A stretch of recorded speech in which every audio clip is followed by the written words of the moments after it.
নফল সালাত। নফল সালাতের পরিচয়।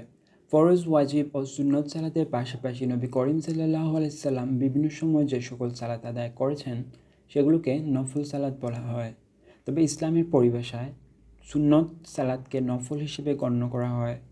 যেমন তাহিয়াতুল অজু, 5 ওয়াক্ত সালাতের পূর্বে ও পরে নফল সালাত ইত্যাদি। তাহিয়াতুল অজু, অজু করার পর অজুর পানি শুকানোর পূর্বে 2 রাকাত বা 4 রাকাত মুস্তাহাব সালাতকে তাহিয়াতুল অজু বলা হয়।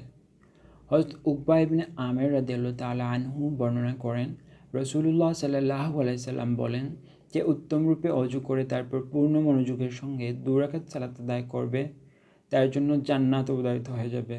সহিহ মুসলিম 122। এ সালাতের নিয়ত নিম্নরূপ: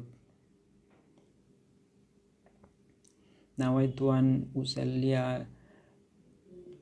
লিল্লাহি তাআলা রাকাতাই সলাতিল তাহিয়াতিল উদু সুন্নাতু রাসূলিল্লাহি তাআলা মুতাওয়াজ্জিহান ইলা জিহাতিল কাবাতি শরীয়তি। আল্লাহু আকবার।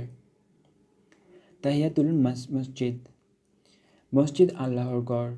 এ ঘরে প্রবেশের পরই আল্লাহর দরবারে সেজদাবনত হওয়া উচিত। সুতরাং মসজিদে প্রবেশ করে যে 2 রাকাত নফল সালাত আদায় করা হয় তাকেই তাহিয়াতুল মসজিদ বলে। রাসূলুল্লাহ সাল্লাল্লাহু আলাইহি সাল্লাম এ সালাতের গুরুত্ব আরোপ করে বলেন, তোমাদের মধ্যে থেকে কেউ মসজিদে প্রবেশ করলে 2 রাকাত সালাত আদায় করার আগে বসবে না। এ সালাতের নিয়ত নিম্নরূপ: নাওয়াইতু আন উসাল্লিয়ান লিল্লাহি তাআলা রাকাতাই সলাতিল তাহিয়াতিল মসজিদি সুন্নাতু রাসূলিল্লাহি তাআলা মুতাওয়াজ্জিহান ইলা জিহাতিল কাবাতি শরীফতি। আল্লাহু আকবার। তাহিয়াতুল মসজিদের সালাত ওই ব্যক্তির জন্য সুন্নত যে ব্যক্তি মসজিদে প্রবেশ করবে। 5 ওয়াক্ত সালাতের পূর্বে ও পরে নফল সালাত। 5 ওয়াক্ত সালাত আদায় করা ফরজ।